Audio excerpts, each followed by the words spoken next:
Just letting you know, this is only my spoiler first impressions of the episode. Check my pinned comment for a free gift related to this video. And to watch my unfiltered reactions with exclusive bonuses, join my Asha Media TV Club. The link is in the description box below. Now, here's my afterthoughts of this episode of Supernatural. Just kind of go from the beginning here for myself. Because if it's what I think it is, well, we'll see. It's all about how they execute it. I hope it doesn't go too corny. All right, let's go from the beginning. This is quite an episode to explore. A lot of good stuff. Okay, starting at the beginning, we're in Ireland. We've got these two people. I don't know who they are. They're dancing for a little bit. Then he starts hearing the banshee and the baby starts crying. It's very tragic. Very, very much a memorable opening scene for sure. To then find out in the end that the baby was Eileen and her dad was one of the men of letters. And her mom, or was it the mom or the dad? So mom knew all that ritual stuff. Or both of them? I don't know. Can't remember. But the reveal of that now with Eileen being a hunter herself and to know that the men of letters extending themselves out of the U.S., I'm taking that as liberty now for the show to include other parts of the world. So you guys should know how I am. If you give me that as bait, I'm going to be like, okay, I'm roping in as much possibilities. So we've got the possibilities of men of letters from other parts of the world that may visit America or they may have to go to, well, no, they don't really travel much except for Scotland for that one thing with Crowley. But anyway, if traveling is going to be outside of the U.S. with Supernatural, I'm game for that. So one way or the other, whoever visits who. But the possibilities now are opening up for the Supernatural story narrative outside of the U.S., which is cool. So there's that. And, I mean, we had the fish taco. Oh, and even in that reaction, I was like, I want to see some international flavors, right, with these creatures. Okay, moving forward, speaking of creature, we got new lore on the Banshee, and the Banshee is depicted in so many different ways, and this was a slightly different depiction than what I've recently been used to, so I welcome that very much so, and it's pretty crazy in terms of the head bashing and the blood and all that. The gore of it is nicely done, nicely shown. Unfortunately, the CG effect of it at this point in time, I mean, at that time, likely on TV, probably looked really good, considering, and now, it hasn't aged that well. It's a bit cartoonish, but essentially, for TV budget, I still think it gets the point across. It had a bit of fright still going on there, more than laughing at it. All right, so let's move on to Lucifer Castiel. I don't know. I mean, I'm going to have to just say Lucifer, as you all know I'm referring to Lucifer and Castiel's body. But if there's a nickname for Lucifer, I mean, I'm thinking Lucy Cass Luce, I don't know, whatever name mashup comes to mind. The point where the one angel tries to go after him in the park, I thought was a little silly. I mean, maybe it's, I know at least one of you will correct me on this, but I'm thinking maybe it's because they just want to string along the viewer into thinking that the angel notices Castiel. But how did he know it was Lucifer? And then they could see through each other's graces, right? Beyond the vessel itself. So all the more so if he saw that was Lucifer from afar, like, dude, why did you try to attack him by yourself? Like, it's Lucifer. There's a reason why he's been locked up for so long. Not someone to just go and say hi to.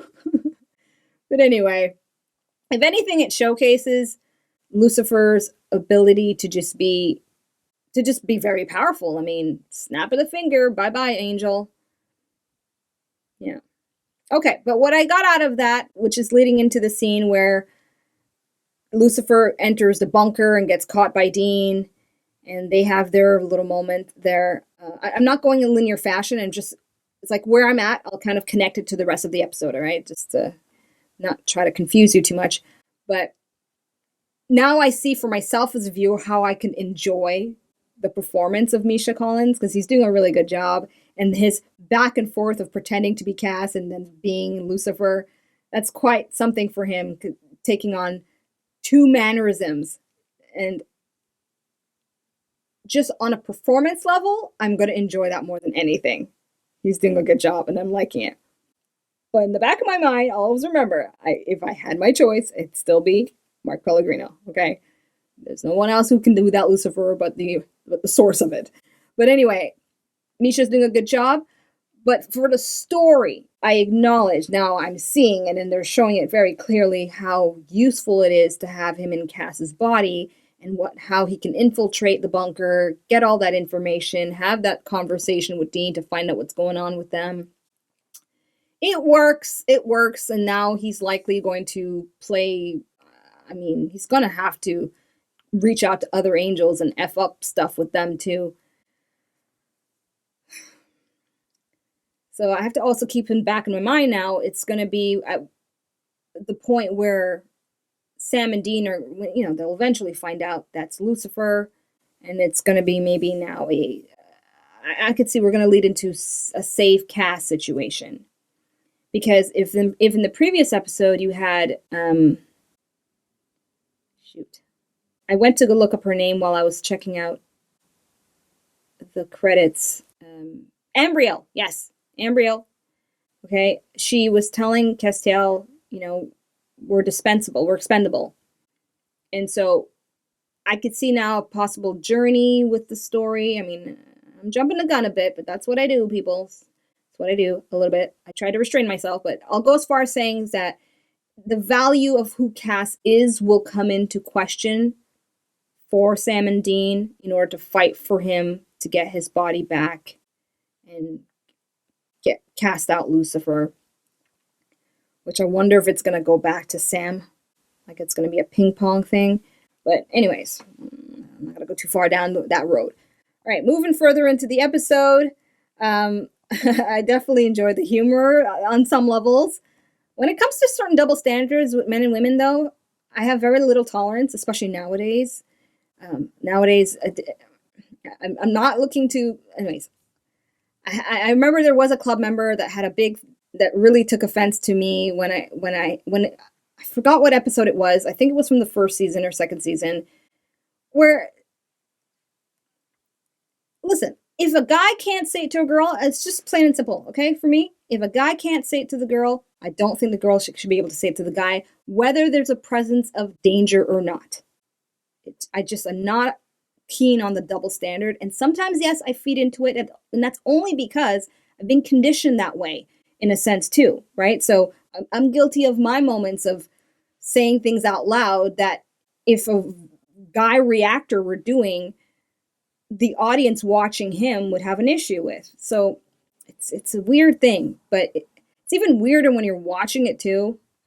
Anyways, I'm not trying to make it a thing, but I could already think of at least one of you that will probably write a whole paragraph on that. That's fine. Go ahead. Okay, moving on. So yes, this part here at the cemetery with Sam and Dean, I like that moment where Sam's not opening up too much, but Dean is giving him a leeway to do so. And usually it's sometimes, it's the other way around. Dean will close up, Sam will be open to talk. So back and forth between them with the same behavior.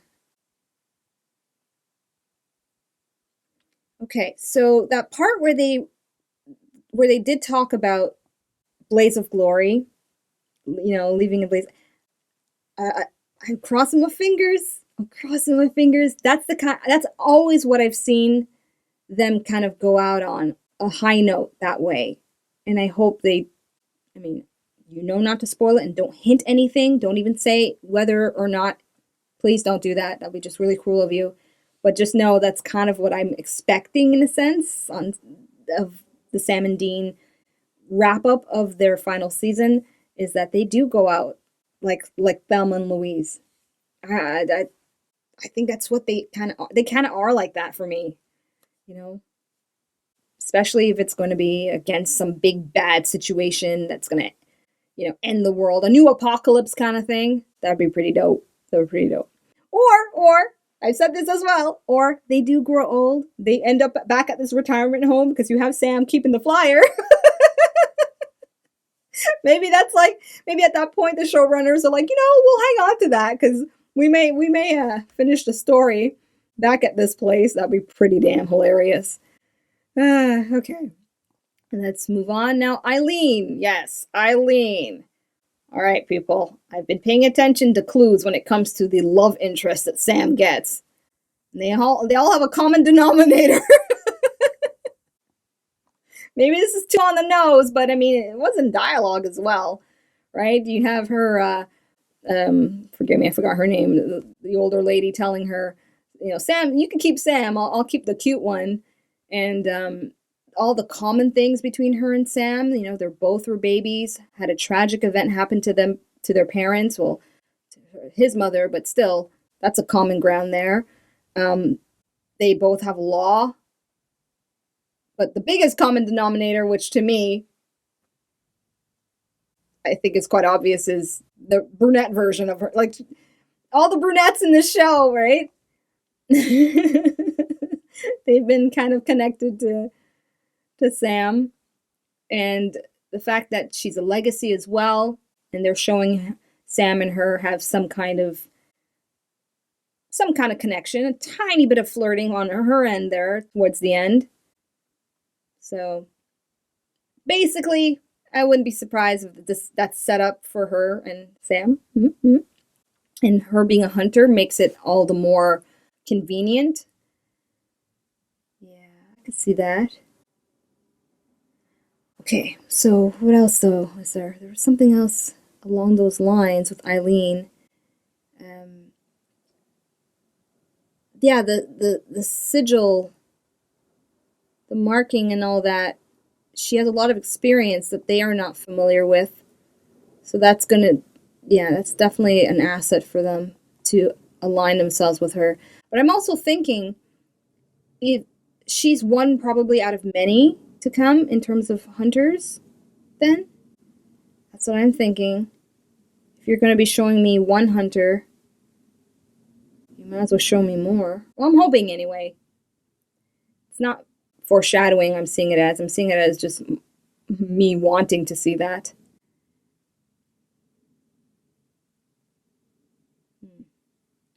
Unless I guess, maybe I shouldn't expect that because essentially the main hunters of this show is Sam and Dean. Everybody else is kind of a come and go situation. It's a revolving door for everybody else, right? Okay, let's move on. They get the Banshee. Yeah, I didn't like seeing so many. Just those moments of Dean getting his head bashed in. I mean, showing me once is one thing, but showing me twice, I don't know. I couldn't take that visually. I didn't want to see that. All right, so let me just kind of get to the end here. Also, for time's sake, I'm itching to press play on the next episode, but also to, I think there's only so much you could say. I could see how the pacing of it could be a little bit not everyone's taste, and it could be a bit boring. But the takeaway for me, aside from Eileen, and now we have International Men of Letters as a possibility, the takeaway is Dean and, I mean, follow your heart. I guess sometimes I don't use the right words, but I guess I'm supposed to take away the fact that his longing then for Amara is a vulnerability. He wants to be with her. It's, beyond just the attraction and the mark. Because she said herself she can't be resisted. So his longing for her then, isn't that not artificial? It's not real?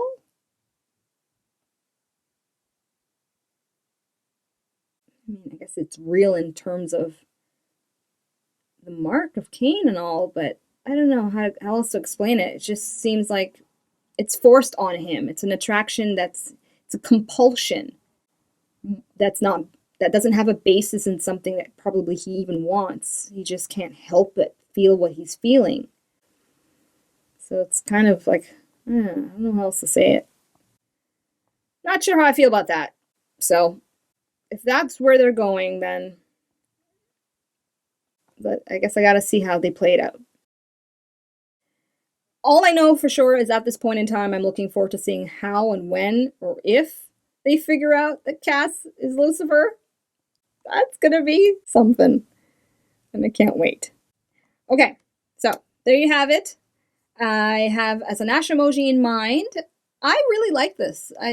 There's a lot going on, but rewatchability factor is more on the lower end for me, just because, I mean, although the Banshee was intriguing for a first watch, it's not intriguing enough for me to watch again. And it had some cute moments and really great guest stars. So I'm gonna give it a 3.5. I think it's a very good episode. And we get some extra reveals. Yeah, and Lucifer Cass is fun so far. 3.5. It is. Okay? There you have it. That's my reaction, my afterthoughts for episode number 11 from the 11th season of Supernatural. If you want access to my uncut, unfiltered reaction to this episode, including bonuses I share only with my club members, details on joining my club is in the description box below for you. All right, I'm going to press play on episode 12, so I'll see you in that video. Peace out, peace out. Thank you so much for watching. Be sure to subscribe and check out my other videos.